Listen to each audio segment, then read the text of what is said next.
Good morning everyone. ఈరోజు హిందూ అనాలిసిస్లో మనం మాట్లాడుకోబోయే మొదటి ఆర్టికల్ వచ్చేసి Meghalaya village turns oasis in coal mine dessert.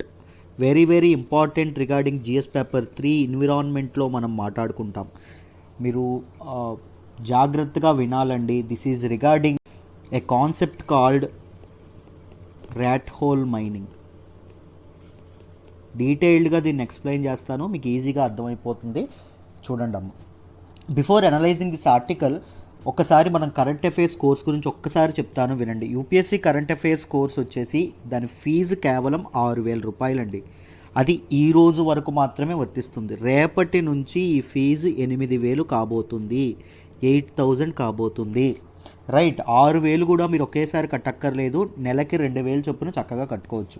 ఈ కరెంట్ అఫైర్స్ కోర్సులో మీకు ఏమొస్తుంది అంటే డీటెయిల్డ్ డైలీ హిందూ అనాలిసిస్ వస్తుంది. ఈ అనాలిసిస్లో ఎడిటోరియల్స్ కవర్ చేయట్లేదు కదా, ఎడిటోరియల్స్ అనేవి పెయిడ్ దానిలో కవర్ చేయడం అనేది జరుగుతుంది. దాంతోపాటు మీకు వీక్లీ 3 MCQ సెషన్స్ అనేవి జరుగుతాయి. ఇప్పుడు చూడండి, మీరు ఇక్కడ హిందూ అనాలిసిస్లో మీరు ఏం నేర్చుకుంటున్నారు, సబ్జెక్ట్ కంటెంట్ నుంచి డీటెయిల్డ్గా నేర్చుకుంటున్నారు. ఇప్పుడు అది యూపీఎస్సీ వాడు ఎగ్జామ్లో ఎలా అడుగుతాడు, డిఫరెంట్ ఇవి ఎలా వస్తాయి. దాంతోపాటు ఓన్లీ హిందూ సరిపోతుందా, బీబీసీ కానీ గార్డియన్ కానీ పిఐబి కానీ ఇవి కూడా చదవాలి. సో అందులో కంటెంట్ నేను MCQ సెషన్స్లో మీకు ఎక్స్ప్లెయిన్ చేస్తాను. వీక్లీ 3 MCQ సెషన్స్ అనేవి ఉంటాయి. Every alternate day, Tuesday, Thursday and Saturday ఉండడం అనేది జరుగుతుంది.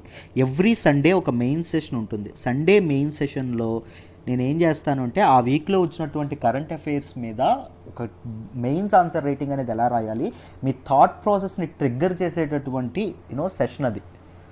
డీటెయిల్డ్గా చెప్తాను. యూపీఎస్సీకి ఇష్యూస్ని ఎలా రిలేట్ చేసుకోవాలి, ఏ విధంగా చూడాలి అనేటటువంటి విధంగా మీకు ఉంటుంది ఈ సండే మెయిన్ సెషన్.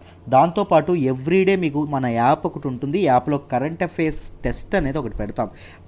ఈ కరెంట్ అఫైర్స్ టెస్ట్ అనేది రాసి మీరు కరెంట్ అఫైర్స్లో ఎక్కడున్నారు, మీ పొజిషన్ ఏంటి, మీ ప్రిపరేషన్లో మీరు ఎక్కడున్నారు అని మీరు చక్కగా తెలుసుకోవచ్చు. So you can assess yourself with these test. దాంతోపాటు ఈ లైవ్ సెషన్స్లో యూ కెన్ ఆస్క్ మీ డౌట్స్. మీ డౌట్ క్లియరెన్స్ అనేది ఉంటుంది. దాంతోపాటు నా సపోర్ట్ అండ్ గైడెన్స్ అనేది మీకు ఉంటుంది. సో మీకోసం వర్క్ చేయడానికి నేను రెడీగా ఉన్నాను. దాంతోపాటు వెరీ ఇంపార్టెంట్ అమ్మా, హిందూ అనాలిసిస్ యొక్క డైలీ హ్యాండ్ రిటర్న్ PDF అనేది ఇస్తాను. ఎవ్రీ డే నా హ్యాండ్ రిటర్న్ PDF. ఏదో జస్ట్ ఆ PDFలో ఏదో న్యూస్ పెట్టేయడం లేకపోతే అలా ఉండదండి. మీకు ఎలా ఉంటుందంటే దాని కాన్సెప్ట్స్ బేసిక్ లెవెల్ నుంచి రీసెర్చ్ చేసి మరి ఎవ్రీ డే బేసిక్ కాన్సెప్ట్స్ ఏవైతే ఉన్నాయో, సిలబస్ రిలేటెడ్ కాన్సెప్ట్స్ ఏవైతే ఉన్నాయో అవన్నీ ఆ PDFలో ఉండడం అనేది జరుగుతుంది. దాంతోపాటు ఎక్స్ట్రా ఆర్టికల్స్ ఏవేవి చదవాలో ఆర్టికల్స్ అనేవి నేను పెట్టి దాన్ని హైలైట్ చేస్తాను. ఆర్టికల్లో ఏవి ఇంపార్టెంట్ సిలబస్కి అవి హైలైట్ చేయడం అనేది జరుగుతుంది. రైట్, దాంతోపాటు ఇంపార్టెంట్ ఆర్టికల్స్ ఏవైతే ఉంటాయో ఇంపార్టెంట్ ఆర్టికల్స్ నేను నోట్స్ తయారు చేస్తాను. నోట్స్ తయారు చేసి వాటి గురించి డీటెయిల్డ్గా ఇవ్వడం అనేది జరుగుతుంది. మీకోసం వర్క్ చేయడానికి నేను రెడీగా ఉన్నాను. నాతో కలిసి వర్క్ చేయాలంటే రండి.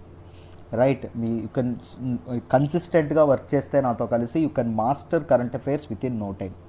జస్ట్ 6,000 రూపాయలకే ఇస్తున్నాము. రేపటి నుంచి 8,000 అవుతుంది. ఈ 6,000 కూడా మీరు నెలకి 2,000 చొప్పున 2,000 పెర్ మంత్ కట్టచ్చు. అర్థమైందా? ఆలోచించండి, మంచి డెసిషన్ అనేది తీసుకోండి. రైట్, ఇప్పుడు ఈ ఆర్టికల్ని అనలైజ్ చేద్దాం. జాగ్రత్తగా వినండి. Before analysing this article let's look at the coal mines, coal reserves అనేవి ఎక్కడ ఎక్కువ ఉన్నాయో చూద్దాం ఇండియాలో. చూడండి, ఇక్కడ ఈ ప్రాంతం ఏదైతే ఉందో, తెలంగాణ ప్రాంతం ఏదైతే ఉంటుందో, మధ్యప్రదేశ్ ఏరియా అండ్ ఛత్తీస్గఢ్ ప్రాంతం ఏదైతే ఉంటుందో, దాంతోపాటు హయ్యెస్ట్ కోల్ రిజర్వ్స్ ఇండియాలో ఎక్కడ అంటే గుర్తుపెట్టుకోండి అమ్మా, జార్ఖండ్లో ఎక్కువ కోల్ రిజర్వ్స్ అనేవి ఉంటాయి. ఇది గుర్తుపెట్టుకోండి, prelims fact.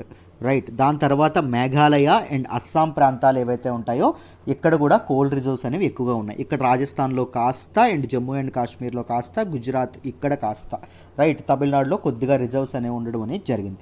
So very important, సిగ్నిఫికెంట్గా మనం ఏం చెప్పుకోవచ్చు, ఛత్తీస్గఢ్ అండ్ మధ్యప్రదేశ్, జార్ఖండ్ అండ్ అస్సాం, మేఘాలయ మనం చెప్పుకోవచ్చు కోల్ రిజర్వ్స్కి.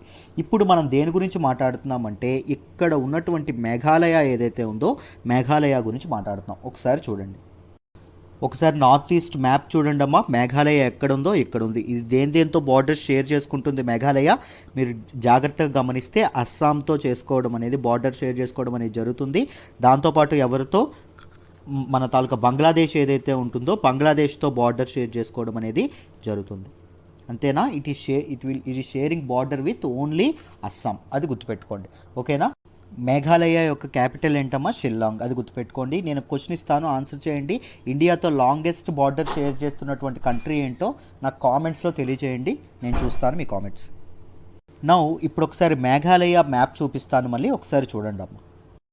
మేఘాలయ మ్యాప్ చూడండి, ఇది మేఘాలయ మ్యాప్. ఈ మ్యాప్లో ఇదిగోండి ఈ చివరి ఈస్టర్న్ మోస్ట్ డిస్ట్రిక్ట్ ఒకటి ఉంది చూడండి, చూసారు? ఇది ఈస్ట్ జైంటియా హిల్స్ అని చెప్పి అంటారు. రైట్, ఇక్కడ ఉన్నటువంటి ఒక విలేజ్ గురించి మనం మాట్లాడుకుంటున్నాం. ఆ విలేజ్ గురించి, దానిలో ఏం జరిగింది ఏంటి అని డీటెయిల్డ్గా ఎక్స్ప్లెయిన్ చేస్తాను క్లారిటీగా. మీకు మ్యాప్ అనేది క్లియర్గా అర్థమైంది కదా? చూడండి, ఆ విలేజ్ పేరు ఏంటి అంటే మూలామిలియాంగ్. మూలామిలియాంగ్ అనేటటువంటి విలేజ్ ఏదైతే ఉందో ఆ విలేజ్ గురించి మనం మాట్లాడుతున్నాం. ఒకసారి ఏం జరిగిందో, న్యూస్లో ఏమొచ్చిందో చెప్తాను చూడండి. మీరు జాగ్రత్తగా గమనిస్తే కోల్డ్ రిజర్వ్స్ ఎక్కువ మన ఇండియాలో ఎక్కడున్నాయండి? ఈస్టర్న్ పార్ట్స్ ఏవైతే ఉన్నాయో అటు ఉన్నాయి. జార్ఖండ్లో ఎక్కువగా ఉండడం అనేది జరిగింది, ఛత్తీస్గఢ్లో ఉన్నాయి, మధ్యప్రదేశ్ ఏదైతే ఉందో మధ్యప్రదేశ్, తెలంగాణ ఏదైతే ఉంటుందో Telangana, and eastern most borders అయినటువంటి మనకి నార్త్ ఈస్ట్ ఇవేవైతే ఉన్నాయో north east ఇదైనటువంటి Meghalaya and Assam ఏవైతే ఉన్నాయో అక్కడ ఉన్నాయి కోల్డ్ రిజర్వ్స్ ఎక్కువగా.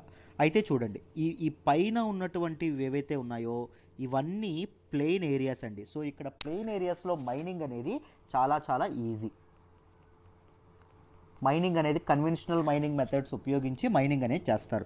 ఈ మేఘాలయ అండ్ అస్సాం ప్రాంతాలు ఏవైతే ఉన్నాయో దే ఆర్ రఫ్ టెరైన్స్, చాలా కొండ ప్రాంతాలు, హిమాలయ ప్రాంతాలు కదా, so they are rough terrains. So ఇక్కడ ఎంప్లాయ్ చేసేటటువంటి మైనింగ్ టెక్నిక్ ఏంటి అంటే ర్యాట్ హోల్ మైనింగ్ అనేటటువంటి టెక్నిక్ని ఇది చేస్తారు. ఏంటి సార్ ఈ ర్యాట్ హోల్ మైనింగ్ అంటే? సింపుల్గా చెప్తాను చూడండి. ఇది ఒక కొండ ప్రాంతం ఉందనుకోండి, ఇది ఒక హిల్ అనుకోండి. ఇక్కడ ఏం చేస్తారు అంటే దీనికి ఇక్కడ ఒక సర్క్యులర్ షేప్లో చిన్నటువంటిది ఒక మనిషి కూడా దూరండి, రైట్? దీని తాలూకు డయామీటర్ ఎంత ఉంటుంది అంటే ఓన్లీ 3 to 4 feet ఉంటుంది. ఒక మనిషి కూడా వెళ్ళడం కష్టం. అలాంటి 3 to 4 feetతో ఒక ఇదేదైతే ఉంటుందో దాన్ని తవ్వుతారు. లొవ్వి ఎవరైతే మైనర్ ఎవరైతే ఉంటారో ఆయన్ని పంపిస్తారండి. ఎవరైతే ఇది వర్కర్ ఎవరైతే ఉంటారో ఆయన్ని దీనిలోకి పంపిస్తారు. దీనిలోకి పంపించి హీ బ్రింగ్స్ బ్యాక్ కోల్. ఇక్కడ నుంచి ఏం తీసుకొస్తాడు ఆయన? కోల్ తీసుకురావడం అనేది జరుగుతుంది. దీనివల్ల ట్రాప్ అయిపోయి ర్యాట్ హోల్స్ అనేవి, ర్యాట్ హోల్స్ ఏవైతే ఉన్నాయో వీటిని ర్యాట్ హోల్ మైనింగ్ అంటాం. ఈ ర్యాట్ హోల్స్ ఫెయిల్ అయ్యి చాలామంది ప్రాణాలు కోల్పోవడం అనేది జరుగుతుంది. దాంతోపాటు ఈ ర్యాట్ హోల్ మైనింగ్ వల్ల చాలా ఎన్విరాన్మెంటల్ హజార్డ్స్ ఏవైతే ఉన్నాయో యూ హ్యావ్ మైనింగ్ వల్ల చాలా ఎన్విరాన్మెంటల్ హజార్డ్స్ ఉన్నాయి. దాంతోపాటు ఈ ర్యాట్ హోల్ మైనింగ్ వల్ల ఇంకా ఎన్విరాన్మెంటల్గా చాలా ఇదవ్వడం అనేది జరుగుతుంది. నేలంతా గుల్ల అయిపోతుందండి, అర్థమైందా? ఎక్కడ పడితే అక్కడ ఈ ర్యాట్ హోల్స్ ఇక్కడొకటి పెడతారు, ఇక్కడొకటి పెడతారు, ఇక్కడొకటి పెడతారు, ఇక్కడొకటి పెడతారు. ఈ ర్యాట్ హోల్స్ వల్ల ఏం జరుగుతుంది అంటే గుల్ల అయిపోతుంది. దాంతోపాటు దీనిలో ఇంత చిన్న హోల్స్లో వెళ్ళడానికి ఎవరు పెద్దవాళ్ళు పట్టరు కదా. సో ఏం చేస్తున్నారు అంటే చిల్డ్రన్ ఎవరైతే ఉంటారో వాళ్ళని ఈ పనుల్లో ఎంప్లాయ్ చేసుకోవడం అనేది జరుగుతుంది. సో ఇన్ని జరుగుతున్నాయి కాబట్టి ఎన్జిటి నేషనల్ గ్రీన్ ట్రిబ్యునల్ ఏదైతే ఉందో ఈ నేషనల్ గ్రీన్ ట్రిబ్యునల్ అనేది 2014లో ఈ ర్యాట్ హోల్ మైనింగ్ మీద ఏం చేశారు? బ్యాన్ అనేది వేశారు. It was banned. కానీ తర్వాత అయినా ఇప్పటికీ ఏం జరుగుతుంది అంటే చాలా ఇరెగ్యులర్ మైనింగ్ అనేది ఇంకా ఆ మేఘాలయ ప్రాంతం ఏదైతే ఉందో ఆ ప్రాంతంలో ఇంకా ఎక్కువగా జరగడం అనేది జరుగుతుంది. సో ఈ ర్యాట్ హోల్ మైనింగ్ బారిన పడి ఒక 10 సంవత్సరాల ముందు వరకు దారుణంగా ఈ బారిన పడి ఇప్పుడిప్పుడే కోలుకుంటున్నటువంటి ఒక విలేజ్ గురించి చెప్పడం అనేది జరిగింది, రైట్? దీన్ని మరి ఎలా వాడుకోవచ్చు అంటే మెయిన్స్ ఆన్సర్ రైటింగ్లో ఒక కేస్ స్టడీగా వాడుకోవచ్చు అండి. మెయిన్స్ ఆన్సర్ రైటింగ్లో ఈ ఇరెగ్యులర్ మైనింగ్ మీద ఏమైనా క్వశ్చన్ వస్తే you can coat this as a case study. అర్థమైందా? అందుకు మీకు ఉపయోగపడుతుంది. ఇది వెరీ ఇంపార్టెంట్ అండి. మెయిన్స్ పర్స్పెక్టివ్లో జాగ్రత్తగా చదువుకుందాం. చూడండి అసలు ఏం చెప్పారు అంటే మనకి మేఘాలయలోని ముఖ్యంగా ఆ డిస్ట్రిక్ట్ పేరు చెప్పాను కదా, ఏంటి ఆ డిస్ట్రిక్ట్? ఈస్ట్ జైంటియా హిల్స్ అనేటటువంటి ఆ డిస్ట్రిక్ట్ ఏదైతే ఉందో ఆ డిస్ట్రిక్ట్లో ఉన్నటువంటి చాలా విలేజెస్ అండి. సుమారుగా 360 విలేజెస్ 360 విలేజెస్లో మొత్తం 60,000 కోల్ మైన్స్ ఉన్నాయంట. అర్థమైందా? చాలా ఎక్కువ ఈ కోల్ మైన్స్లో చాలా ఎక్కువ ఏంటి అంటే ఇల్లీగల్ మైనింగ్ అనేది చేస్తున్నారు. ఈ 360 విలేజెస్లో ఒక విలేజ్ ఏంటి అంటే మూలా మిలియాంగ్. ఈ విలేజ్ ఏదైతే ఉందో ఈ విలేజ్ ఇప్పుడిప్పుడే it is coming back to life అని చెప్పడం అనేది జరిగింది, రైట్. సో దీనివల్ల ఏదైతే ర్యాట్ హోల్ మైనింగ్ ఏదైతే ఉందో దానివల్ల ఈ విలేజ్ మొత్తం కంప్లీట్గా ఇదైపోయిందండి. దీనికి మన తాలూకా ఫామ్ ల్యాండ్స్ ఏవైతే ఉన్నాయో ఫామ్ ల్యాండ్స్ విపరీతంగా కంటామినేట్ అయిపోవడం అనేది జరిగింది. దాంతోపాటు స్ట్రీమ్స్ ఏవైతే ఉంటాయో, పారే వాగులు ఏవైతే ఉంటాయో అవన్నీ బాగా ఎసిడిక్ అయిపోవడం అనేది జరిగింది.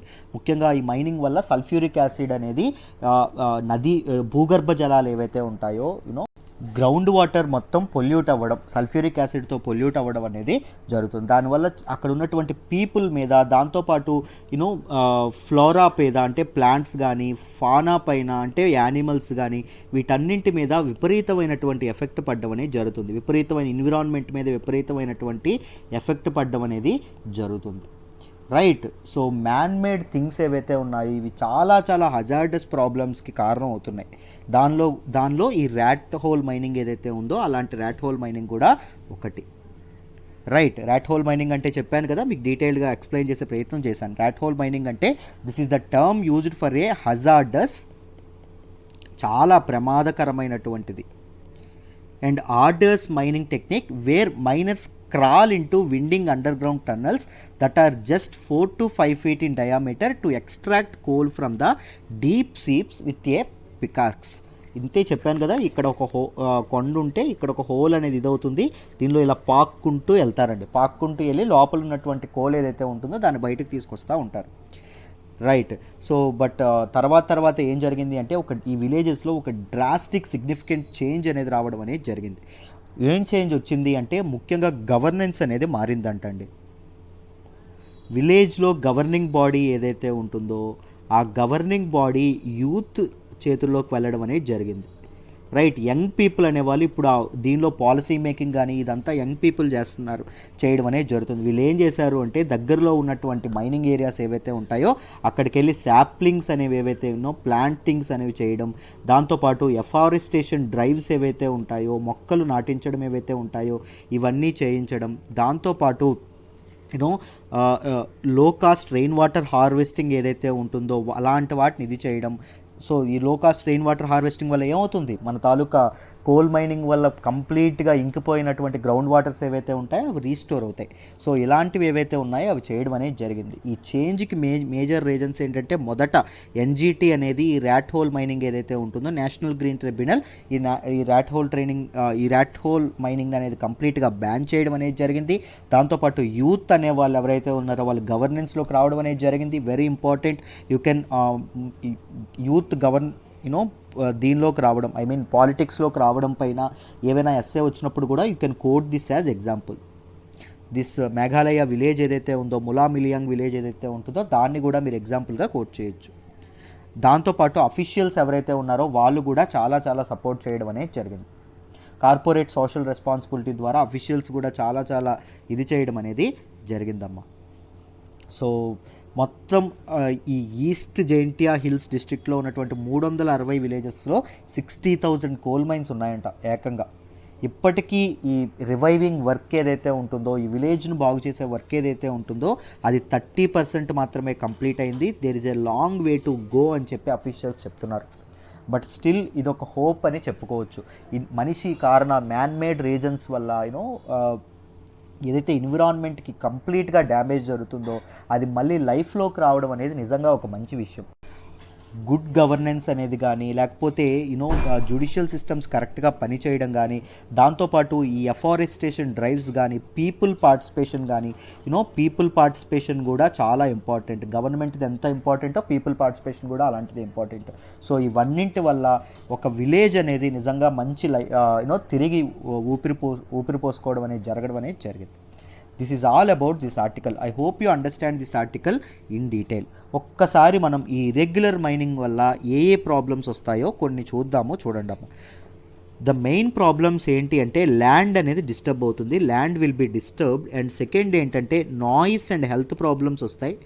నాయిస్ అండ్ హెల్త్ ప్రాబ్లమ్స్ ఏవైతే ఉన్నాయో ఇవి చాలా రావడం అనేది జరుగుతుంది. దాంతోపాటు ఇట్ కంటామినేట్స్ గ్రౌండ్ వాటర్ ఏదైతే ఉందో, భూగర్భ జలాలు ఏవైతే ఉన్నాయో వాటిని ఇవి కంప్లీట్గా ఇది చేయడం అనేది జరుగుతుంది. సల్ఫ్యూరిక్ యాసిడ్ ఏదైతే ఉంటుందో అది కలుస్తుందండి దేనిలోకి, గ్రౌండ్ వాటర్లోకి. ఆ ఫినామినన్ ఏమంటాము అంటే యాసిడ్ మైన్ డ్రైనేజ్ అంటాం. వెరీ ఇంపార్టెంట్ టర్మ్ గుర్తుపెట్టుకోండి, యాసిడ్ మైన్ డ్రైనేజ్ అంటాం. అంటే ఏంటి అంటే మైనింగ్లో వచ్చినటువంటి వేస్ట్ యాసిడ్స్ ఏవైతే ఉంటాయో అవన్నీ గ్రౌండ్ వాటర్లో కలవడం. దాంతోపాటు గ్రీన్ హౌస్ గ్యాసెస్ అనేటటువంటిది ఇదవ్వడం అనేది జరుగుతుంది. గ్రీన్ హౌస్ గ్యాసెస్ ఏంటంటే gases that trap heat in earth's environment. మన భూ వాతావరణంలో హీట్ని పట్టి ఉంచేస్తాయి ఆ గ్యాసెస్. ముఖ్యంగా మీథేన్ ఏదైతే ఉంటుందో CH4 రైట్, ఈ మీథేన్ ఏదైతే ఉంటుందో ఈ మీథేన్ కూడా ఎక్కువ బయటికి ఇదవ్వడం అనేది జరుగుతుంది. దాంతోపాటు ఈ మైనింగ్ ప్రాసెస్లో ఎక్కువ వాటర్ యూసేజ్ అనేది జరుగుతుంది. సో వాటర్ కూడా చాలా చాలా వేస్ట్ అవ్వడం అనేది జరుగుతుందమ్మా. అండ్ ముఖ్యంగా సాయిల్ ఎరోజన్ ఏదైతే ఉంటుందో సాయిల్ ఎరోజన్ అనేది జరుగుతుంది. దాంతోపాటు లాస్ ఆఫ్ బయోడైవర్సిటీ, వీటి వల్ల చాలా ప్లాంట్స్ కానీ ఇవన్నీ ఇదైపోవాల్సి వస్తుంది. సో ఇవన్నీ మీరు దీనిగా తీసుకోవచ్చు. And large amounts of waste ఏదైతే ఉంటుందో వేస్ట్ అక్యుములేట్ అవుతుంది. ఈ వేస్ట్ డిస్పోజల్ అనేది సరిగ్గా జరగకపోతే ఎన్విరాన్మెంట్కి చాలా చాలా ప్రాబ్లమ్స్ రావడం అనేది జరుగుతుంది కదా. So these are the things that you should. దాంతోపాటు ముఖ్యంగా ఎక్స్ప్లోజన్స్ జరుగుతాయి ఈ మైనింగ్ టైంలో. సో ఎక్స్ప్లోజన్స్ జరిగేటప్పుడు కూడా ఎయిర్ పొల్యూషన్ కూడా చాలా చాలా అవ్వడం అనేది జరుగుతుంది. Other contaminated gases, carbon monoxide లాంటి మోస్ట్ హజార్డస్ గ్యాసెస్ ఏవైతే ఉంటాయో అవి గాల్లోకి రిలీజ్ అయ్యి చాలా చాలా ప్రాబ్లం అనేది ఎయిర్ పొల్యూషన్ అనే దానికి కారణం అవ్వడం అనేది జరుగుతుంది. These are the points you should remember. Loss of biodiversity, land disturbance, noise and health, soil erosion, explosions leads to air pollution, contaminates ground water, దాన్ని యాసిడ్ మైన్ డ్రైనేజ్ అని కూడా అంటాము. గ్రీన్ హౌసెస్ గ్యాసెస్ ఎవాల్వ్ అవుతాయి, water usage అనేది ఎక్కువ అవుతుంది, దాంతోపాటు waste disposal అనేది సరిగ్గా ఉండదు. ఇవి ఇంపాక్ట్స్ అని చెప్పి మనం అర్థం చేసుకోవచ్చు. సో ఒక్కసారి మళ్ళీ ఇప్పుడు నేషనల్ గ్రీన్ ట్రిబ్యునల్ ఏదైతే ఉంటుందో దాని గురించి బేసిక్స్ మాట్లాడుకుందాం. చూడండి, national green tribunal very very important. This is a specialised body set up under national green tribunal act 2010. National green tribunal act 2010 ద్వారా దీన్ని తీసుకురావడం అనేది జరిగింది. దీని ఎయిమ్ ఏంటి అంటే చూడండి, యాక్ట్ ద్వారా వస్తే దాన్ని ఏ బాడీ అంటాము, స్టాట్యూటరీ బాడీ అంటాం. ఒక చట్టం తీసుకొచ్చి ఒక బాడీని ఇది చేస్తే దాన్ని స్టాట్యూటరీ బాడీ అంటాం. గుర్తుపెట్టుకోండి అమ్మా, ఓకేనా? రైట్. కాన్స్టిట్యూషన్లో ఆ బాడీ ఉంటే దాన్ని ఏమంటాము, కాన్స్టిట్యూషనల్ బాడీ అంటాం. ఎలక్షన్ కమిషన్ రాజ్యాంగంలో దాని గురించి ప్రస్తావించారు కదా, సో దాన్ని ఏమంటాము, కాన్స్టిట్యూషనల్ బాడీ అనడం అనేది జరుగుతుంది. ఎందుకు సార్ ఈ ఎన్జిటి అంటే effective and expeditious disposal of cases. Environmental ప్రాబ్లమ్కి సంబంధించినటువంటి కేసెస్ లేట్ అవ్వకుండా తొందరగా ఇదైపోయేటట్టు, తొందరగా వీటిని సాల్వ్ అయ్యేటట్టు ఎన్విరాన్మెంటల్ ప్రొటెక్షన్ గురించి, కన్జర్వేషన్ ఆఫ్ ఫారెస్ట్స్ గురించి, conservation of other natural resources గురించి, వీటన్నింటి గురించి ఈ సంబంధించినటువంటి కేసెస్ ఏవైతే ఉంటాయో అవి త్వరగా ఇది అవ్వడం అనేది చేస్తుంది. And India is the third country ఒక ఎన్విరాన్మెంటల్ ఇష్యూస్ మీద ఒక ట్రిబ్యునల్ పెట్టినటువంటి third country India after Australia. మొదట ఆస్ట్రేలియా, తర్వాత ఎవరండి, New Zealand. Right. It is mandated to make disposal of applications or appeals within 6 months of filing. అంటే environmental problems మీద file చేసినటువంటి అప్లికేషన్స్ ఏవైతే ఉన్నాయో అవి 6 monthsలోగా ఇది చేయాలండి. 6 monthsలోగా వాటన్నింటినీ సాల్వ్ చేయడం అనేది జరగాలి. మొత్తం ఎన్జిటికి 5 places ఆఫ్ సిట్టింగ్ ఉన్నాయి. ప్రిన్సిపల్ ప్లేస్ ఆఫ్ సిట్టింగ్ ఏంటి అంటే ఢిల్లీ. ఎక్కడ అంటే ఢిల్లీ అండి. మిగిలినవి ఎక్కడున్నాయంటే భోపాల్, పూణే, కల్కటా, చెన్నై ఇక్కడ ఉండడం అనేది జరిగింది. And what is the structure of NGT అంటే, if you talk about the composition of ఎన్జిటిలో ఎవరెవరు ఉంటారు, స్ట్రక్చర్ ఏంటి అంటే చైర్పర్సన్ ఎవరైతే ఉంటారో చైర్పర్సన్ ఒక ఆయన ఉంటారు. దాంతోపాటు జ్యుడిషియల్ మెంబర్స్ ఎవరైతే ఉంటారో జ్యుడిషియల్ మెంబర్స్ ఉంటారు. దాంతోపాటు ఎక్స్పర్ట్ మెంబర్స్ ఎవరైతే ఉంటారో ఎక్స్పర్ట్ మెంబర్స్ ఉంటారు. వీళ్ళందరి తాలూకా టెన్యూర్ ఎంత అంటే 5 years అండి. And they are not eligible for రీఅపాయింట్మెంట్కి వాళ్ళు ఎలిజిబుల్ కాదు. ఈ చైర్పర్సన్ ఎవరైతే ఉంటారో ఈ chairperson will be appointed by central government in consultation with CJI, chief justice of India కన్సల్టేషన్తో సెంట్రల్ గవర్నమెంట్ అనేది ఈ చైర్పర్సన్ని నియమించడం అనేది జరుగుతుంది. ఏ సెలక్షన్ కమిటీ ఉంటుంది ఫార్మ్ బై సెంటర్ ఏదైతే ఉంటుందో సెంట్రల్ సెంటర్ ఫార్ములేట్ చేసినటువంటి ఒక స్పెషల్ కమిటీ, ఒక సెలక్షన్ కమిటీ అంటాం. ఈ సెలక్షన్ కమిటీ ఏం చేస్తుంది అంటే ఈ జ్యుడిషియల్ మెంబర్స్ని దాంతోపాటు ఈ ఎక్స్పర్ట్ మెంబర్స్ని చూస్ చేయడం అనేది జరుగుతుంది. జ్యుడిషియల్ మెంబర్స్ మొత్తం ఎంతమంది ఉంటారంటే 10 నుంచి 20 మంది, minimum 10 to maximum 20. Expert members ఎంత ఉంటారంటే మినిమం 10 to మ్యాక్సిమం 20. అర్థమైందా? ఇంతమంది ఉండడం అనేది జరుగుతుంది. This is all about the composition of NGT. So మీరు ఇన్ డీటెయిల్ ఈ ఆర్టికల్ని నేర్చుకున్నారని అనుకుంటున్నాను. Right, very important for prelims and mains అమ్మ. Let's move to the next article. మనం మాట్లాడుకోబోయే నెక్స్ట్ ఆర్టికల్ వచ్చేసి Hampi chariot can't be touched. Very very important regarding GS paper 1 అండి. ఆర్ట్ అండ్ కల్చర్లో మాట్లాడతాం. జాగ్రత్తగా మీరు వింటే క్లియర్గా అర్థమవుతుంది ఏం జరిగింది ఏంటి అని. జాగ్రత్తగా వినండి. ఏం జరిగింది అంటే హంపీలోని విజయ విఠల టెంపుల్ ఏదైతే ఉంటుందో ఈ విజయ విఠల టెంపుల్లోని ఫేమస్, వెరీ ఫేమస్ అండి, మీరు నిజంగా చూస్తే చాలా చాలా బాగుంటుంది, ఐకానిక్ స్టోన్ చారియట్ ఏదైతే ఉంటుందో దీని చుట్టూ ఇట్ కాంట్ బీ టచ్డ్ అని చెప్పి ASI నిర్ణయం తీసుకోవడం అనేది జరిగింది. దీని చుట్టూ బ్యారికేడ్స్ ఏవైతే ఉంటాయో బ్యారికేడ్స్ విధించడం అనేది జరిగింది. So tourists can no longer get close to the iconic stone chariot in front of the Vijaya Vittala temple at Hampi. So Vijaya Vittala temple గురించి మీ అందరికీ తెలిసే ఉంటుంది. This is a UNESCO world heritage site. UNESCO దీన్ని వరల్డ్ హెరిటేజ్ సైట్గా గుర్తించడం అనేది జరిగింది.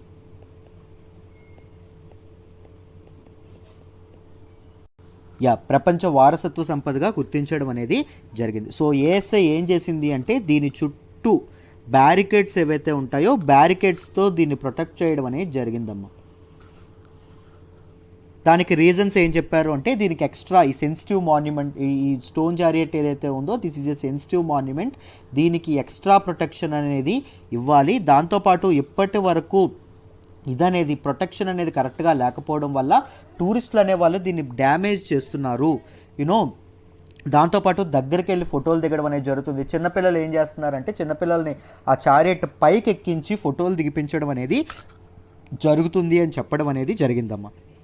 This Hampi chariot is one among the 3 famous stone chariots in India. మొత్తం 3 ఉన్నాయి. అందులో మొదటిది ఎక్కడుంది అంటే కోనార్క్, ఒడిశాలో ఉన్నటువంటి కోనార్క్లో. రెండవది ఎక్కడుంది అంటే మహాబలిపురం, ఇది ఎక్కడుంది అంటే తమిళనాడులో ఉండడం అనేది జరిగింది. మూడవది ఎక్కడుంది అంటే హంపీలోని విజయ విఠల టెంపుల్ ఏదైతే ఉంటుందో ఇక్కడ ఉండడం అనేది జరిగింది.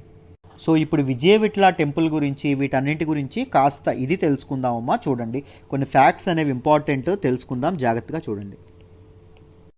విజయ విఠల టెంపుల్ని విఠల టెంపుల్ అని కూడా అంటారమ్మా. అర్థమైందా? మీరు విజయనగర ఎంపైర్ గురించి హిస్టరీలో చదువుకుంటే మీకు ఇన్ డీటెయిల్ దీని గురించి చెప్తారు. దాంతోపాటు ఆర్ట్ అండ్ ఆర్కిటెక్చర్లో కూడా మనం దీన్ని చదువుకుంటాం. Right, it is dates back to 15th century, 15వ శతాబ్దానికి సంబంధించినటువంటి ఒక temple. It was build during the reign of king Devaraya second అండి. 2వ దేవరాయ ఎవరైతే ఉంటారో ఆయన టైంలో ఇది ఇదవ్వడం అనేది జరిగింది. Right, he's one of the rulers of Vijayanagara empire. Vijayanagara empire ఏదైతే ఉంటుందో విజయనగర ఎంపైర్కి సంబంధించినటువంటి వన్ ఆఫ్ ద రూలర్స్. అర్థమైందా? He's from Sangama dynasty. So several portions of the temple were expanded and enhanced during the reign of Srikrishnadevaraya. Srikrishnadevaraya టైంలో ఈ టెంపుల్కి చాలా చాలా మరమ్మతులు అనేవి చేయడం అనేది జరిగింది. మీకు శ్రీకృష్ణదేవరాయ తెలుసు, one of the very important and one of the very prominent rulers of Vijayanagara Empire. He is from Sri Krishna Devaraya is from Tuluva dynasty. Right, ఈ ఫ్యాక్ట్స్ ఏవైతే ఉన్నాయో వీటన్నింటినీ గుర్తుపెట్టుకోవాలి. సో దీన్ని శ్రీ విజయ విఠల టెంపుల్ అని కూడా అంటారు, లేకపోతే విఠల టెంపుల్ అని కూడా అంటారు. This is dedicated to lord Vitthala, that is an incarnation of lord Vishnu, అంటే విష్ణుమూర్తి అవతారం అని చెప్పి దీన్ని ఇదవ్వడం అనేది జరుగుతుందమ్మా. This is the grandest temples and one of the important monuments of Hampi. హంపీలో ఉన్నటువంటి ఒక వండర్ఫుల్ టెంపుల్ ఇది. Right, this temple exemplifies immense creativity, చాలా అద్భుతమైనటువంటి క్రియేటివిటీ, సృజనాత్మక కానీ లేకపోతే ఆర్కిటెక్చరల్ ఎక్సలెన్స్లు కానీ ఈ టెంపుల్ ఏదైతే ఉంటుందో అది బయట పెడుతుంది. అర్థమైందా?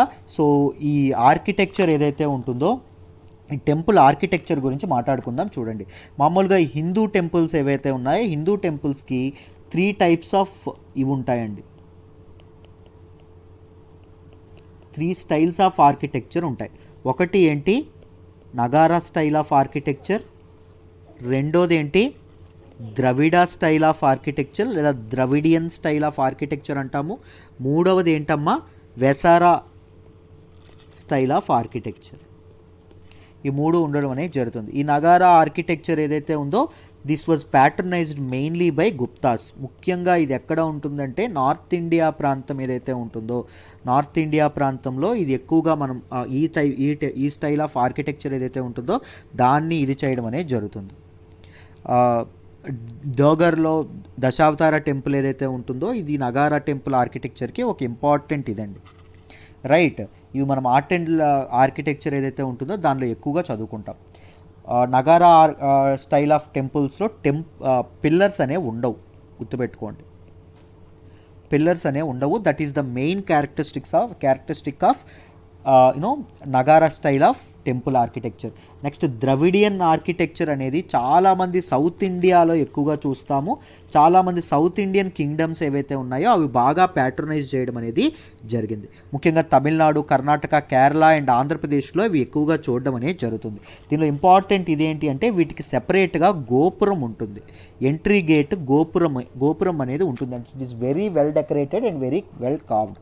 సో అది ద్రవిడియన్ దానిలో ఎక్కువగా ఇంపార్టెంట్ ఇదండి. దీన్ని ప్యాట్రనైజ్ చేసినటువంటి పీరియడ్స్ ఏంటంటే పల్లవులు ఎవరైతే ఉన్నారో పల్లవాస్, దాంతోపాటు చోళాస్, దాంతోపాటు విజయనగర పీపుల్, దాంతోపాటు నయాకర్స్, వీళ్ళందరూ ఎవరైతే ఉంటారో వీళ్ళు బాగా ప్యాట్రనైజ్ చేయడం అనేది జరిగింది.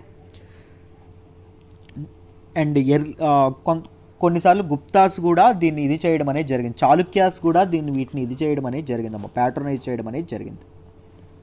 వెరీ ఇంపార్టెంట్ దీస్ ఫ్యాక్ట్స్ మీరు గుర్తుపెట్టుకోవాలి. ఇప్పుడు ఈ వెసారా ఇది ఏదైతే ఉంటుందో this is very hybrid style అండి, నగారాకి ద్రవిడియన్కి కలిపి ఉండడం అనేది జరుగుతుంది. సో కళ్యాణి చాళుక్యాస్ ఎవరైతే ఉంటారో లేకపోతే హొయసాలాస్ ఎవరైతే ఉంటారో వాళ్ళు దీన్ని ఎక్కువగా డెవలప్ చేయడం అనేది జరిగింది. కళ్యాణి చాళుక్యాస్ అండ్ హొయసాలాస్ ఎవరైతే ఉంటారో వీళ్ళు వేసారా టైప్ ఆఫ్ టెంపుల్ ఆర్కిటెక్చర్ ఏదైతే ఉంటుందో దీన్ని బాగా ఇది చేయడం అనేది జరిగింది. Many temples in central India and Deccan ప్రాంతాలు ఏవైతే ఉంటాయో అవన్నీ ఈ వేసారా స్టైల్ ఆఫ్ టెంపుల్ ఆర్కిటెక్చర్కి సంబంధించినటువంటి. ముఖ్యంగా మీరు ఎక్కడ చూస్తారంటే దీన్ని ఒరిస్సాలో ఎక్కువగా చూస్తారు. కళింగ ప్రాంతం ఏదైతే ఉంటుందో అక్కడ ఎక్కువగా చూడడం అనేది జరుగుతుంది. మెయిన్లీ సౌత్ ఇండియాలో ద్రవిడియన్ మనం చూస్తాము, నగారా స్టైల్ అనేది నార్త్ ఇండియాలో చూస్తాం. ఇండో గ్యాంగటిక్ ప్లేన్లో ఎక్కువగా Nagara style of temple architecture కనిపిస్తుంది అండ్ గుప్తాస్ ఎక్కువగా దీన్ని ప్యాట్రనైజ్ చేయడం అనేది జరిగింది. These are the 3 main important ఇదండి. ఇప్పుడు మనం మాట్లాడుతున్నటువంటి విఠలా టెంపుల్ ఏదైతే ఉంటుందో ఆ విఠలా టెంపుల్ అనేది ద్రవిడియన్ స్టైల్ ఆఫ్ టెంపుల్ ఆర్కిటెక్చర్లో కన్స్ట్రక్ట్ చేయడం అనేది జరిగింది. దానికంటే ఏముంటుంది, గోపురం అనేది ముందు ఉంటుంది. అర్థమైందా? సో ఈ టెంపుల్ ఆర్కిటెక్చర్స్ అనేవి ఇన్ డీటెయిల్ నేర్చుకోవాలండి ఆర్ట్ అండ్ కల్చర్లో. వీలైతే వీటన్నింటి మీద నోట్స్ అనేది తయారు చేసుకుందాం. అర్థమైందా? రైట్, దిస్ టెంపుల్ ఏదైతే ఉంటుందో Vitthala temple it has many halls, shrines and పెవిలియన్స్ అనేవి చాలా ఉంటాయి. ష్రైన్ ఆఫ్ గాడెస్ దేవి, మహామండప, కళ్యాణ మండప, ఉత్సవ మండప అండ్ ఫేమస్ స్టోన్ చారిట్ ఇప్పుడు ఏదైతే మాట్లాడుకున్నామో ఇవన్నీ దానిలో ఉండడం అనేది జరిగింది. రైట్, సో విజయనగర పీపుల్ ఎవరైతే ఉంటారో, విజయనగర సామ్రాజ్యానికి చెందినటువంటి రూలర్స్ ఎవరైతే ఉంటారో, మహామహా చక్రవర్తులు ఎవరైతే ఉంటారో వాళ్ళ తాలూకా ఆర్కిటెక్చర్ టేస్ట్ ఏదైతే ఉంటుందో దానికి ఇవి అద్దం పడతాయండి. ఒక వండర్ఫుల్ స్ట్రక్చర్స్. ఎప్పుడైనా వీలైతే హంపి వెళ్తే తప్పకుండా చూడండి. ఓకేనా? This is all about this article. Let me move to the next article. మనం మాట్లాడుకోబోయే నెక్స్ట్ ఆర్టికల్ వచ్చేసి Jammu and Kashmir administration seeks to review of order on Roshni act. Very very important article అండి, very very important. GS paper 2లో చదువుకుంటాం. ఈ Roshni act గురించి చాలా చాలా కాంట్రవర్సీస్ ఉన్నాయి. మీరు ఎఫెక్టివ్ ల్యాండ్ మేనేజ్మెంట్ కానీ, ఎఫెక్టివ్ పాలసీ మేకింగ్ కానీ లేకపోతే ఎంత పెద్ద పెద్ద స్కామ్స్ అవుతాయో అని చెప్పి చాలా చాలా ఇదనేది అవినీతి జరగడం అనేది జరిగింది. వీటన్నిటి గురించి ఎప్పటి నుంచో మాట్లాడాము, రైట్? ఇప్పుడు కూడా మళ్ళీ డీటెయిల్డ్గా మాట్లాడదాం, జాగ్రత్తగా వినండి అమ్మ. జిఎస్ పేపర్ 2లో దీన్ని మనం చదువుకుంటాం. What is this Roshni act అనేది మనం తెలుసుకోవాలి. తెలుసుకున్న తర్వాత నేను బేసిక్స్ ఎక్స్ప్లెయిన్ చేసిన తర్వాత నేను ఒకసారి ఆర్టికల్లోకి వెళ్తాను. చూడండి, ఈ రోష్ని యాక్ట్ అనేది ఎప్పుడు ఎనాక్ట్ చేశారంటే 2001లో ఎనాక్ట్ చేశారు. ఇది ఎక్కడ ఎనాక్ట్ చేశారంటే అప్పుడు ఎస్ట్వైల్ స్టేట్ అయినటువంటి జమ్మూ అండ్ కాశ్మీర్లో ఎనాక్ట్ చేయడం అనేది జరిగింది. ఇప్పుడు జమ్మూ అండ్ కాశ్మీర్ ఏంటి? Union territory, right? Union territory with legislative assembly, అది గుర్తుపెట్టుకోండి, రైట్? సో దీని యొక్క ఈ రోష్ని యాక్ట్ యొక్క అదర్ నేమ్ ఏంటి అంటే దీని యొక్క official name Jammu and Kashmir state land vesting of ownership to the occupants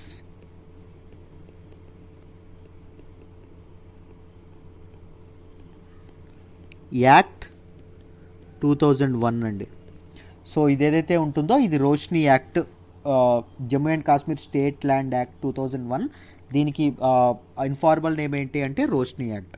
so దీని ద్వారా ఏం చేస్తారు అంటే transfer of land ownership rights of state land to occupants.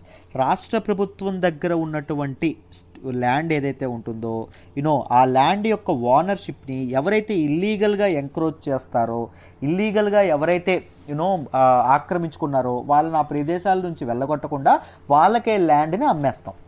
అర్థమైందా? ఎంతకి? At market cost. ఈ మార్కెట్ కాస్ట్ ఎవరు నిర్ణయిస్తారు? ప్రభుత్వమే నిర్ణయిస్తుంది. ఈ మార్కెట్ కాస్ట్ ఎవరు నిర్ణయిస్తారు? ప్రభుత్వమే నిర్ణయిస్తుంది. అయితే ఎవరికైతే ఆక్యుపెంట్స్ ఉన్నారో ఆ ఆక్యుపెంట్స్ యొక్క అర్హతలు ఎవరు నిర్ణయిస్తారు? అది కూడా ప్రభుత్వమే నిర్ణయిస్తుంది. ఈ ఆక్యుపెంట్స్ యొక్క ఎలిజిబిలిటీ ఏదైతే ఉంటుందో అది కూడా ప్రభుత్వమే నిర్ణయిస్తుందమ్మా. మీకు అర్థమైందా? ఇప్పుడు ఇది జమ్మూ కాశ్మీర్ అనుకోండి, ఇది జమ్మూ కాశ్మీర్లో ఇల్లీగల్ ఎంక్రోచ్మెంట్స్ అనేవి కొంతమంది చేశారు. ఇదంతా స్టేట్ ల్యాండ్ అనుకోండి, జమ్మూ కాశ్మీర్ ప్రభుత్వంలో అండర్లో ఉన్నటువంటి ల్యాండ్.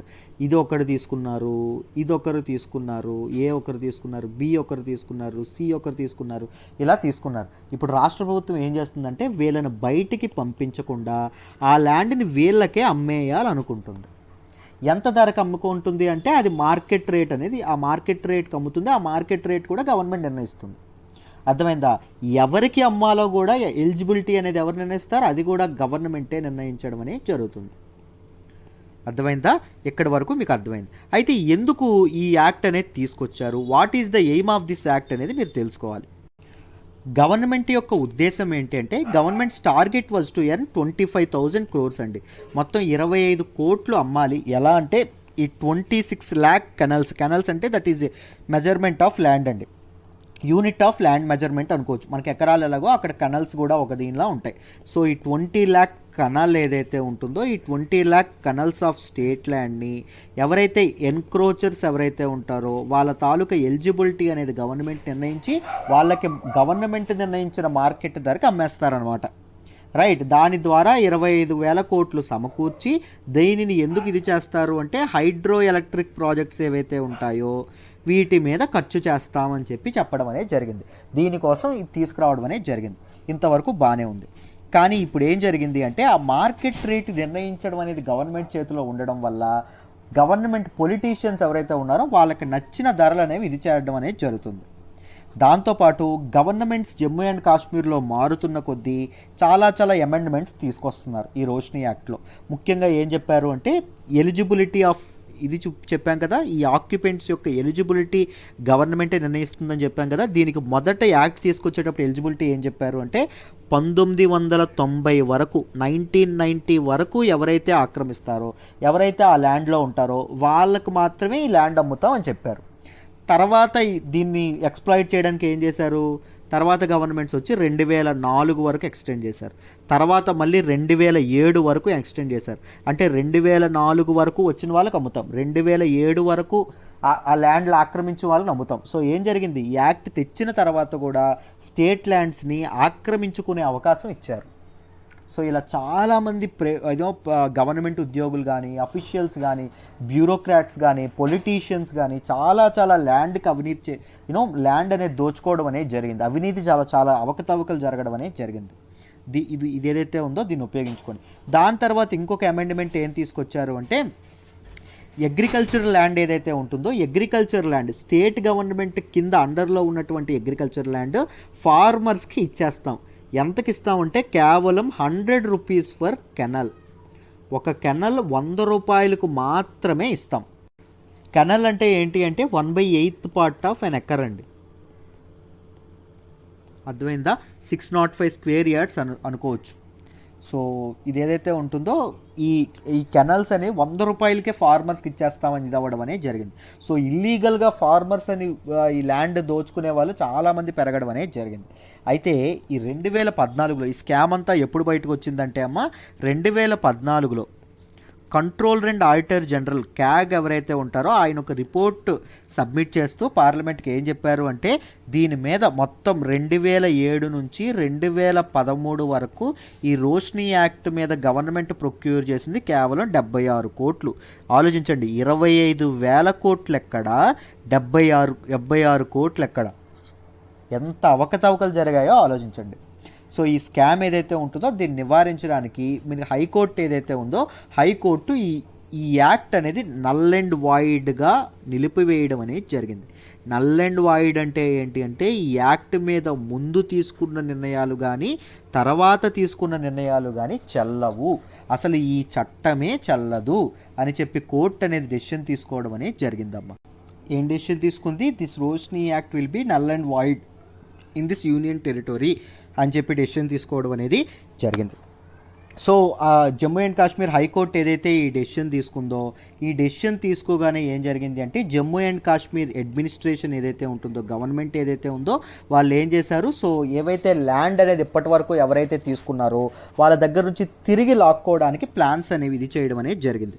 మొత్తం ఎవరెవరికి ల్యాండ్ అనేది ఇదైందో మొత్తం లిస్ట్ కూడా ఇది చేశారండి. ఈ రోష్ని యాక్ట్ మీద ద్వారా ఎవరెవరు ల్యాండ్ అనేది పొందారో లిస్ట్, దానిలో చాలామంది పొలిటీషియన్స్ ఉన్నారు, చాలామంది గవర్నమెంట్ ఆఫీసర్స్ ఉన్నారు, చాలామంది బ్యూరోక్రాట్స్ ఉన్నారు, ఎంతోమంది వీళ్ళందరూ ఉండడం అనేది జరిగింది. పెద్ద పెద్ద డబ్బున్న వాళ్ళు ఉన్నారు, రైట్. సో ఇప్పుడు వీళ్ళ లిస్ట్ అంతా బహిర్గతపరిచి వీళ్ళ దగ్గర నుంచి ల్యాండ్ అనేది వెనక్కి తీసుకోవాల్సింది పోయి, ఇప్పుడు జమ్మూ అండ్ కాశ్మీర్ అడ్మినిస్ట్రేషన్ ఏమంటుంది అంటే, లేదు ఈ హైకోర్టు ఇచ్చినటువంటి ఇదేదైతే ఉందో, ఈ తీర్పు ఏదైతే ఉందో, ఈ తీర్పులో కొన్ని అమెండ్మెంట్స్ చేయండి, కొన్ని మార్పులు చేయండి, పూర్తిగా నల్ అండ్ వాయిడ్ అని చెప్పి అనొద్దు. ఎందుకంటే దీనివల్ల కొంతమంది చిన్న సన్నకారు రైతులు ఎవరైతే ఉంటారో వాళ్ళు కూడా తమ తాలూకా స్థలాల్ని కోల్పోయే అవకాశం ఉంది. క్లియర్గా ఈ యాక్ట్ని ఎక్స్ప్లాయిట్ చేసిన వాళ్ళు ఎవరైతే అంటే, చెడుగా యూజ్ చేసుకున్న వాళ్ళు ఎవరైతే ఆ క్లాసు, అండ్ అసలుగా లబ్ధిదారులు బెనిఫిషరీస్ ఎవరైతే ఉంటారో బెనిఫిషరీస్, వీళ్ళని విడదీయడానికి వీళ్ళని డివైడ్ చేయడానికి, 2 లిస్టులని డివైడ్ చేయడానికి ఒక ఫ్రేమ్వర్క్ అనేది ముందుకు తీసుకురండి. అంతేగాని పూర్తిగా ఈ యాక్ట్ అనేది కొట్టేయొద్దు అని చెప్పి గవర్నమెంట్ చెప్పడం అనేది జరిగింది. దాంతోపాటు సిబిఐ ఇన్వెస్టిగేషన్ కూడా గవర్నమెంట్ ఇది చేయడం అనేది, పిలుపునివ్వడం అనేది జరిగిందమ్మా. అర్థమైందా? సో హైకోర్టు అనేది అన్కాన్స్టిట్యూషనల్ అని చెప్పింది ముందే ఈ తాలూకా యాక్ట్ని. బట్ ఇప్పుడు చూడాలి, అన్కాన్స్టిట్యూషనల్ అని చెప్పి పెద్ద న్యాయస్థానమే చెప్పిన తర్వాత మళ్ళీ ఇప్పుడు దానిలో మార్పులు ఎలా చేస్తారు, మళ్ళీ దాన్ని రివైవ్ ఎలా చేస్తారు అని దాన్ని ఆలోచించాలి. ముఖ్యంగా పొలిటీషియన్స్, గవర్నమెంట్ అఫీషియల్స్, బ్యూరోక్రాట్స్ పెద్ద వాళ్ళు ఇన్వాల్వ్ అయ్యి ఉన్నారని చెప్పి ఇలా చేస్తున్నారో, లేకపోతే ఎందుకు చేస్తున్నారో, ఎందుకు ఇలా జరగాల్సి వచ్చిందో తెలియదు. సో సివిల్ సొసైటీస్ ఏవైతే ఉన్నాయో అవి చాలా గొడవ పెట్టడం కూడా జరుగుతుంది. ఈ నిర్ణయానికి ఎగనెస్ట్గా. So this is all about this article అండి. I hope you understand this article really well. Let me move to the next article. మనం మాట్లాడుకోబోయే నెక్స్ట్ ఆర్టికల్ వచ్చేసి government to promote AYUSH exports. Very very important article అండి. దీన్ని మనం GS paper 2లో చదువుకుంటాము. Government policies and ఇంటర్వెన్షన్స్లో జాగ్రత్తగా వినండమ్మా, క్లియర్గా ఎక్స్ప్లెయిన్ చేసే ప్రయత్నం చేస్తాను, క్లియర్గా మీకు అర్థమవుతుంది. Our government has decided to set up an export promotion council for AYUSH products అండి. ఆయుష్ ప్రొడక్ట్స్ ఏవైతే ఉంటాయో ఆయుష్ ప్రొడక్ట్స్కి ఒక ఎక్స్పోర్ట్ ప్రమోషన్ కౌన్సిల్ ఏదైతే ఉంటుందో దీన్ని సెటప్ చేయబోతున్నాము అని చెప్పి గవర్నమెంట్ చెప్పడం అనేది జరిగిందమ్మా. రైట్. ఎందుకు అంటే కోవిడ్-19 పాండమిక్ వచ్చిన తర్వాత గ్లోబల్లీ దీనికి ఈ ఎక్స్పోర్ట్స్ ఏవైతే ఉన్నాయో, ఈ ఆయుష్ ప్రొడక్ట్స్ ఏవైతే ఉన్నాయో వీటికి చాలా చాలా డిమాండ్ అనేది పెరుగుతుంది, గ్లోబల్ ఇంట్రెస్ట్ అనేది పెరుగుతుంది అని చెప్పడం అనేది జరిగింది. So but what are these AYUSH products? A అంటే ఏంటండి? ఆయుర్వేద. అందరికీ తెలుసు అని అనుకుంటున్నాను. వై అంటే ఏంటండి? Yoga and naturopathy.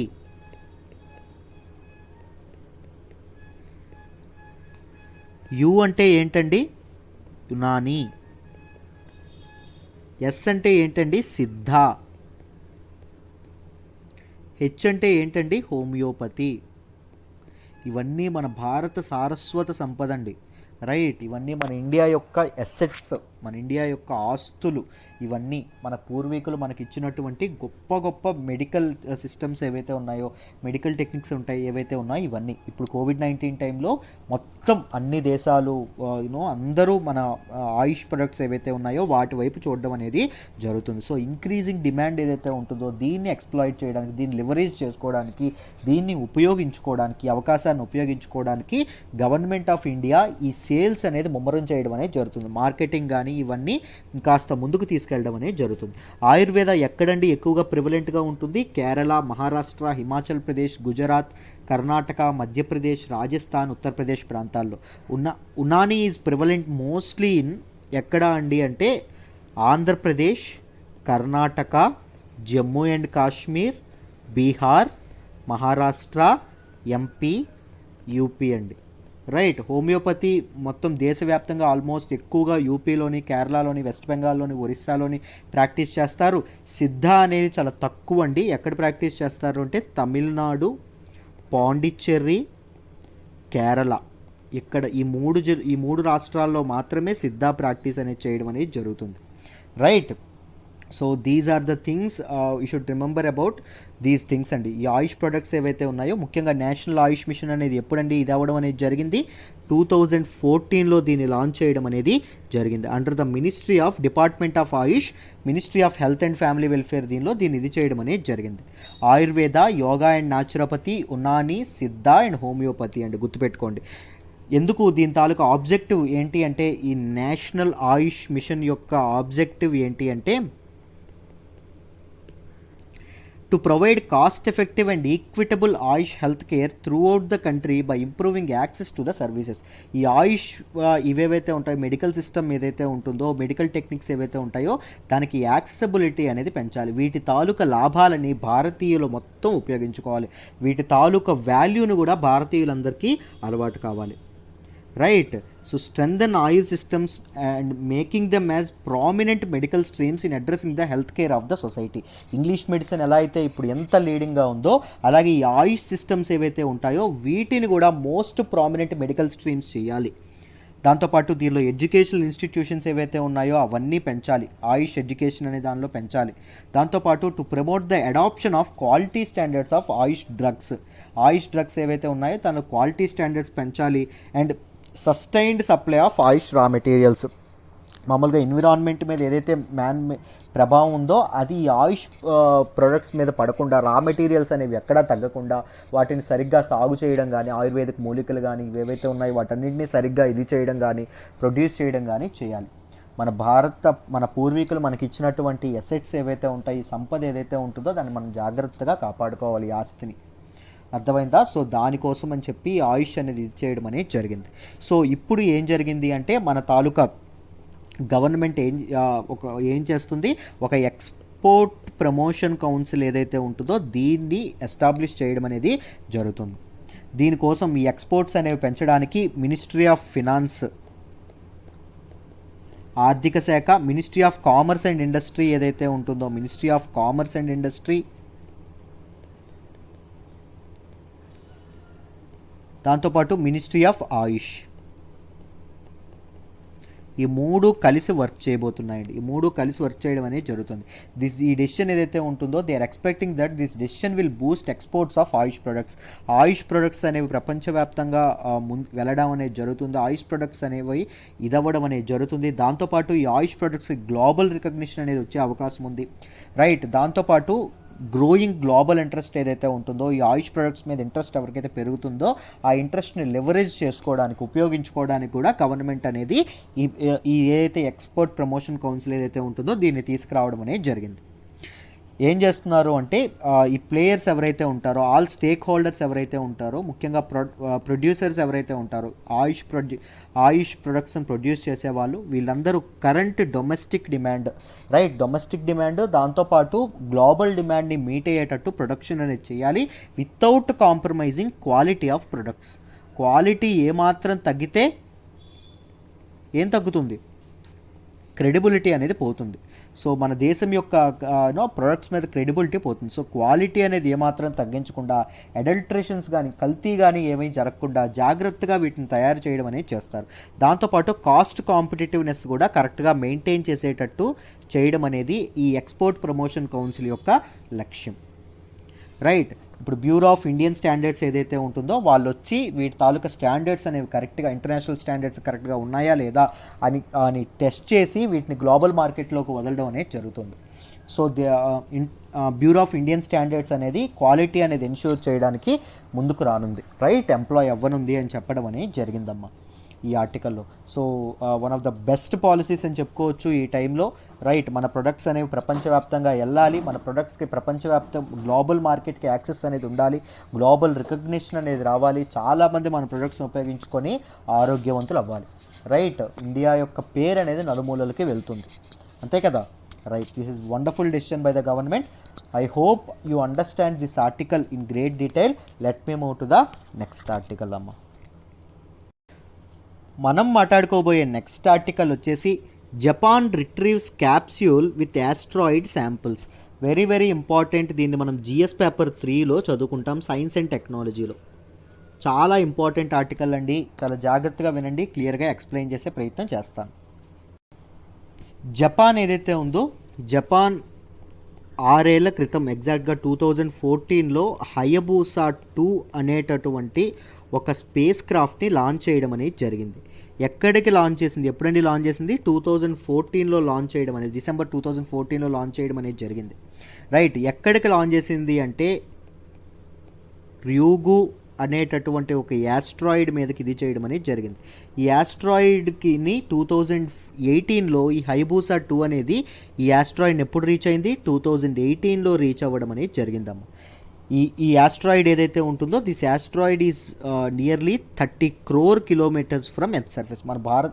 మన భూమి నుంచి 30 కోట్ల కిలోమీటర్ల దూరంలో ఇది ఉండడం అనేది జరిగిందమ్మా, ఓకేనా. అక్కడికి లాంచ్ చేయడం అనేది జరిగింది 2018లో, అది అక్కడికి రీచ్ అయింది. ఆ 2018లో రీచ్ అయిన తర్వాత 18 months అదే యాస్ట్రాయిడ్ మీద ఇది టైం స్పెండ్ చేయడం అనేది జరిగింది. టైం స్పెండ్ చేసి ఆ యాస్ట్రాయిడ్ ఏదైతే ఉంటుందో దాన్ని స్టడీ చేయడం అనేది జరిగింది. అక్కడ ఉన్నటువంటి యాస్ట్రాయిడ్ డస్ట్ ఏదైతే ఉంటుందో, అక్కడ ఉన్నటువంటి ఆ సర్ఫేస్ మీద ఉన్నటువంటి ఆ నమూనాలు ఏవైతే ఉంటాయో వాటిని ఇప్పుడు 2020లో 2014లో పంపిస్తే 2020లో ముందే డిజైన్ చేశారండి. ముందే తెలుసు డిసెంబర్ 2020లో వస్తుందని.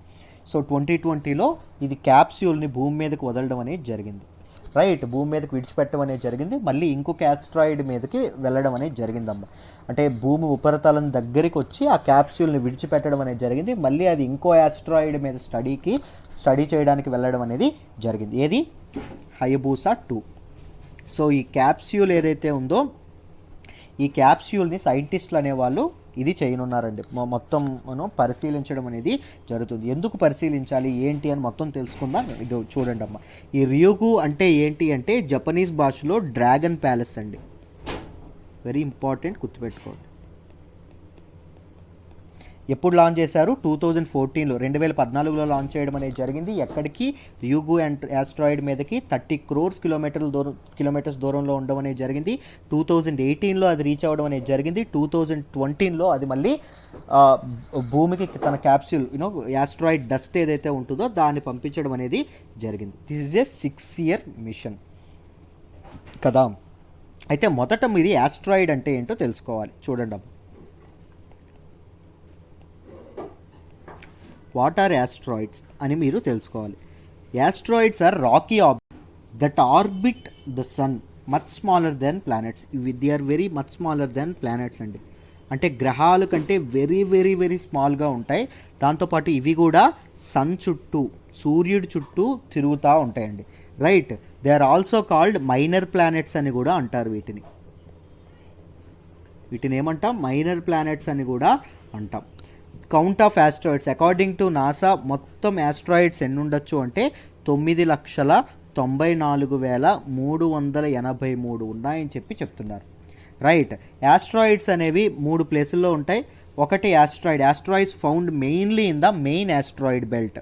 మెయిన్ యాస్ట్రాయిడ్ బెల్ట్ ఏదైతే ఉంటుందో అక్కడ ఉంటాయి. ఈ మెయిన్ యాస్ట్రాయిడ్ బెల్ట్ ఎక్కడ నుంచి ఎక్కడ ఉంటుంది అంటే between Mars and Jupiter. MJ Michael Jackson, గుర్తుపెట్టుకోండి. మార్స్కి జూపిటర్కి మధ్యలో ఈ యాస్ట్రాయిడ్స్ అనేవి ఎక్కువగా ఉండడం అనేది జరుగుతుంది. రైట్. దాని తర్వాత ట్రోజన్స్.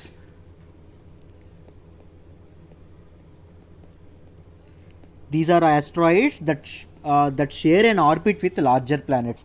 ఇవి ఒక లార్జర్ ప్లానెట్స్ ఏవైతే ఉంటాయో, గ్రహాలు ఏవైతే ఉంటాయో, ఈ గ్రహాల ఆర్బిట్ని ఇవి షేర్ చేసుకుంటాయి. వీటికంటూ స్పెసిఫిక్ ఆర్బిట్ అనేది ఉండదు.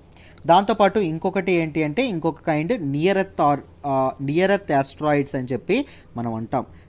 They pass close by earth. కొన్నిసార్లు ఎర్త్ని ఢీ కొడతాయి కూడా. రైట్. ఈ నియర్ ఎర్త్ యాస్ట్రాయిడ్స్ కూడా 3 రకం. So these are the kinds of asteroids. And యాస్ట్రాయిడ్స్ని ఎందుకు మనం స్టడీ చేయాలి అంటే యాస్ట్రాయిడ్స్ అనేవి ఏవైతే ఉంటాయో దే ఆర్ ప్రిమిటివ్ బాడీస్ అండి. అంటే మన స్పేస్ ఏదైతే ఉంటుందో, విశ్వం ఏదైతే ఉంటుందో, విశ్వం పుట్టేటప్పుడు ఇవి పుట్టాయండి. అప్పటి నుంచి స్థిరంగా ఇవి ఉండడం అనేది జరిగింది. చాలా ప్లానెట్స్లో మార్పులు వచ్చాయి కానీ వీటిలో మార్పులు రావడం అనేది తక్కువ. And they are considered to be the building blocks of the early solar system. మన సౌర కుటుంబం ఏదైతే ఉంటుందో దాన్ని కన్స్ట్రక్ట్ చేసినటువంటి ప్రిమిటివ్ బాడీస్ ఏంటి అంటే ఇవి అని కొంతమంది చెప్తారు. రైట్. సైంటిస్టులు చెప్తారు. సో సోలార్ సిస్టమ్ యొక్క బర్త్, పుట్టుక గురించి అండ్ ఇనిషియల్ ఎవల్యూషన్ ఏదైతే ఉందో, ఎలా ఎవాల్వ్ అయ్యింది, ఎలా పరిణామక్రమం చెందింది అనే విషయాలు మనం యాస్ట్రాయిడ్స్ అనేవి పరిశీలించడం ద్వారా తెలుసుకోవచ్చు. యాస్ట్రాయిడ్స్ని క్లోజ్గా అబ్జర్వ్ చేయడం ద్వారా తెలుసుకోవచ్చు అని చెప్తా ఉన్నారు. Comets and asteroids formed early in the evolution of the solar system and they retain a record of when, ఎప్పుడు, where, ఎందుకు, ఎక్కడ and in what conditions they are formed. ఎలా సోలార్ సిస్టమ్ అనేది ఫామ్ అయింది, గ్రహాలు ఎలా ఫామ్ అయ్యాయి అని చెప్పి కంప్లీట్గా వాటి గురించి ఇన్ఫర్మేషన్ అనేది కంప్లీట్గా మనకి యాస్ట్రాయిడ్స్ని స్టడీ చేయడం వల్ల తెలుస్తుంది. సో అందుకోసం అని చెప్పి యాస్ట్రాయిడ్స్ మీద స్టడీ చేయడం అనేది చేస్తారండి. జపాన్ 2014లో దీన్ని పంపించడం అనేది జరిగింది, హైబూసా 2ని. హైబూసా 2 ఏమో 2018లో ర్యూగు అనేటటువంటి యాస్ట్రాయిడ్ మీదకి చేరింది. అక్కడ 18 నెలలు స్టడీ చేసి ఆ యాస్ట్రాయిడ్ని మళ్ళీ 2020 డిసెంబర్లో క్యాప్సూల్ని పంపించడం అనేది జరిగింది విత్ యాస్ట్రాయిడ్ డస్ట్. అర్థమైందా? ర్యూగు అంటే జపనీస్ భాషలో ఏంటమ్మా? Dragon palace. Right. This is all about today's Hindu analysis. మీకు ఈరోజు ఆర్టికల్స్ అన్నీ డీటెయిల్డ్గా అర్థమయ్యాయని అనుకుంటున్నాను. రైట్. ఇలాగే రోజు డీటెయిల్డ్గా ఇన్ డెప్త్ చెప్తానండి ప్రతి ఆర్టికల్ని. మీరు కరెంట్ అఫైర్స్ కోర్స్లో జాయిన్ అయితే మీకు ఇంకా చాలా చాలా బాగుంటుందమ్మా. నన్ను నమ్మి జాయిన్ అవ్వండి. చెప్తున్నాను కదా, ఎడిటోరియల్స్ రేపటి నుంచి 8,000 అయిపోతుంది ఫీజు. రైట్. 6,000 to 8,000 అయిపోతుంది. మీరు నెలకు 2,000 చొప్పున కట్టుకుంటూ జాయిన్ అవ్వచ్చు 6,000 లోపలనే. సో 8,000 కట్టకుండా చక్కగా 2,000 తగ్గుతుంది, 2,000కే జాయిన్ అవ్వండి. అర్థమైందా? హ్యాండ్ రిటర్న్ పీడిఎఫ్ ఎవ్రీడే ఇస్తాను, ఎంసీక్యూ సెషన్స్ ఉంటాయి, మెయిన్ సెషన్ ఉంటుంది. Make use of these things. అన్నింటినీ సరిగ్గా ఉపయోగించుకోండి. You can master current affairs course. I hope you understand today's Hindu analysis really well. మళ్ళీ రేపు కలుద్దాం అమ్మా. బాయ్.